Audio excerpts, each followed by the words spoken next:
22 জুনৰ পৰা 26 জুনলৈ কামাখ্যাত অম্বুবাচী মহাযোগ।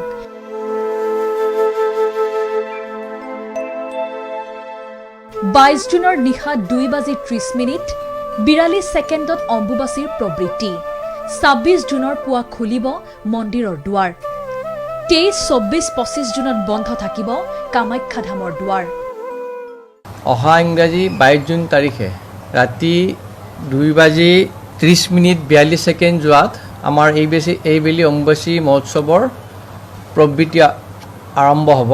23 তাৰিখ, 24 তাৰিখ আৰু 25 তাৰিখে আমাৰ দেৱলৰ দুৱাৰ বন্ধ থাকিব আৰু 26 জুন তাৰিখে দেৱীৰ পূজাৰ পিছত আমি তীৰ্থযাত্ৰীৰ কাৰণে দুৱাৰ মুকলি কৰি দিম। অম্বুবাচীৰ উপলক্ষে এইবাৰ ভক্তৰ প্ৰতি সদয় নহয় চৰকাৰ। পূৰ্বে কোটি কোটি টকা ব্যয় কৰি অম্বুবাচীত যি চমক দিছিল চৰকাৰে, এইবাৰ সেই উদ্যম নাই ৰজাঘৰৰ।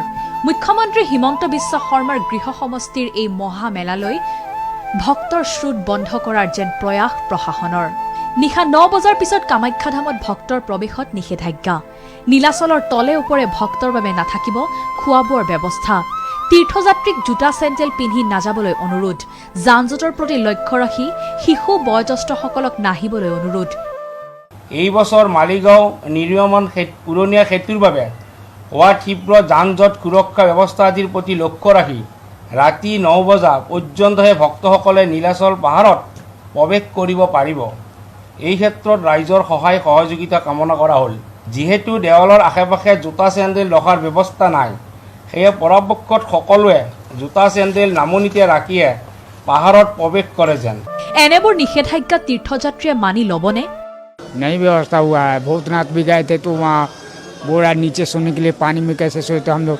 भक्त और भगवान का जोश कभी कम नहीं होता और फिर श्रद्धा तो जब बढ़ जाती कि जो आप लोग हमें मानते हैं, आप लोगों की बिना श्रद्धा के हम कुछ नहीं है। हमारी भक्ति जीरो हो जाती है।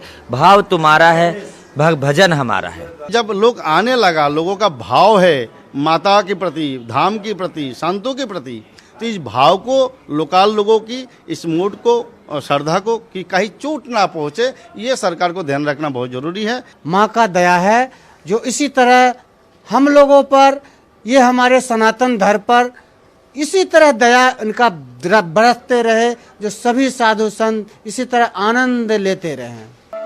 এইবাৰ ভৰলুমুখ পাণ্ডু আৰু কামাখ্যা ৰেল ষ্টেচনৰ বাহিৰে অন্য স্থানত থকাৰ সুবিধাও দিয়া নাই ভক্তক। এইবেলি নীলাচল পাহাৰৰ আশে পাশে তীৰ্থযাত্ৰীক থকা খোৱাৰ ব্যৱস্থা নাথাকিব। লগতে কোনো ধৰণৰ খাদ্য সামগ্ৰী বিতৰণ কৰিব নোৱাৰিব। থকাৰ কোনো ব্যৱস্থা নাথাকিব। যিখিনি যাত্ৰী আহিব অকল পৰিক্ৰমা কৰিব, কৰি কিনে তেখেতসকলে গুচি যাব। কামাখ্যাত কৰিডৰ নিৰ্মাণক লৈ পূৰ্বৰে পৰা চলি আছে তীব্ৰ অসন্তুষ্টি। মুখ্যমন্ত্ৰী শৰ্মাৰ বিপৰীত স্থানত অৱস্থান কামাখ্যাবাসীৰ। এনে পৰিস্থিতিত অম্বুবাচী মেলাক লৈ মহানগৰ প্ৰশাসনে ধাম কৰ্তৃপক্ষৰ জৰিয়তে জাৰি কৰা নিষেধাজ্ঞাই স্বাভাৱিকতেই ম্লান কৰিছে অম্বুবাচীৰ উৎসাহ। কেমেৰা পাৰ্চন টিশকৰ সৈতে হীৰকজ্যোতি ডেকাৰ ৰিপৰ্ট, DY 365।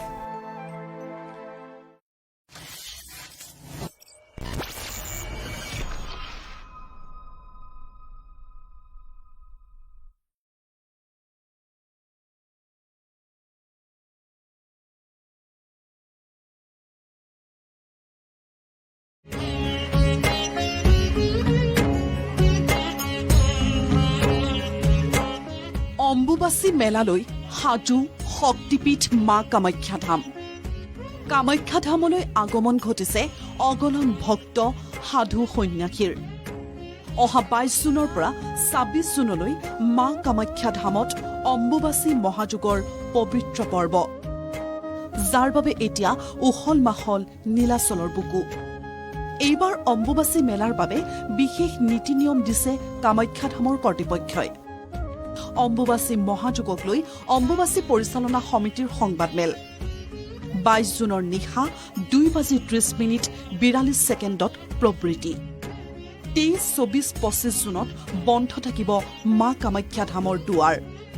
26 জুনত পুৱা দেৱী স্নানেৰে পূজা সমাপনৰ পাছত খুলিব মন্দিৰৰ দুৱাৰ।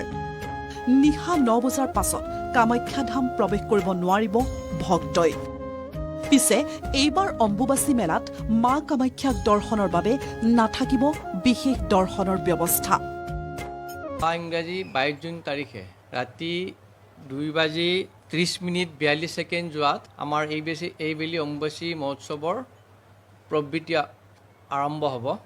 এইবেলিও একাধিক্ৰমে আমি 23 তাৰিখ, 24 তাৰিখ আৰু 25 তাৰিখে দেৱলৰ দুৱাৰ বন্ধ ৰাখিম আৰু 26 জুন তাৰিখে ৰাতিপুৱা আমাৰ দেৱীৰ স্নান, নিত্যকৰ্ম আৰু যিখন আমাৰ পূজা, দেৱীৰ পূজাৰ পিছত আমি তীৰ্থযাত্ৰীৰ কাৰণে দুৱাৰ মুকলি কৰি দিম। কি কি নীতি নিয়ম মানি চলিব লাগিব ভক্তসকলে? ভক্তসকলক মাদক দ্ৰব্য সেৱন কৰি দেৱালয়ত প্ৰৱেশ নকৰিবলৈ আহ্বান। ভক্তসকলক জোতা চেণ্ডেল পিন্ধি নাহিবলৈ আহ্বান অম্বুবাচী পৰিচালনা সমিতিৰ। অম্বুবাচীৰ সময়ত একাংশ সাধু অঘৰীৰ পৰা আঁতৰি থাকিবলৈ আহ্বান। অম্বুবাচী মেলাৰ এই সময়ছোৱাত ভক্তসকলৰ বাবে বিশেষ কিছু সুবিধা তথা ব্যৱস্থা হাতত লৈছে অম্বুবাচী পৰিচালনা সমিতিয়ে। যিহেতু নীলাচল পাহাৰ এখন আমাৰ এইটো কৰিব, আমাৰ বহুত বছৰ হ'ল ধপাত মুক্ত অঞ্চল কৰিব। সেইকাৰণে যদি এইকেইদিন কোনেও মেলাৰ সময়ত সকলোকে আমি অনুৰোধ জনাইছোঁ, কোনেও যেনে ধপাত জাতীয় বস্তুৰ প্ৰয়োগ মেলাত সময়ত নকৰে আৰু মাদক দ্ৰব্য সেৱন কৰি যাতে কোনেও আহি ইয়াতে এটা পৰিৱেশটো যেনে বিনষ্ট নকৰে, সকলোকে এইটো অনুৰোধ। কণ শিশুসকলক আৰু যিবিলাক অসুস্থ ব্যক্তি আছে বা বৃদ্ধ মানুহ, সেইখিনিক আমি এইবাৰ অম্বুবাচী মেলাৰ পৰা অকণমান বিৰত থাকিবলৈ অনুৰোধ জনাইছোঁ। এই যিখিনি মানুহে জোতা চেণ্ডেলৰ কথাটো আমি এইখিনি কৈছোঁ, জোতা চেণ্ডেল যাতে আপোনালোককো অলপ অনুৰোধ কৰোঁ যে সেইটো বস্তু আপোনালোকে অকণমান ফ'কাছ কৰি দিব, যাতে জোতা চেণ্ডেল মানুহে তাৰ পৰা আৰু ওপৰত লৈ নাহে। অম্বুবাচী মেলাক লৈ অন্তহীন ব্যস্ততা। লাখ লাখ ভক্তৰ আগমনে পুনৰ জীপাল কৰি তুলিব শক্তিপীঠ কামাখ্যা ধাম। মালিগাঁৱৰ পৰা তফিকুদ্দিন আহমেদৰ ৰিপৰ্ট NKTV।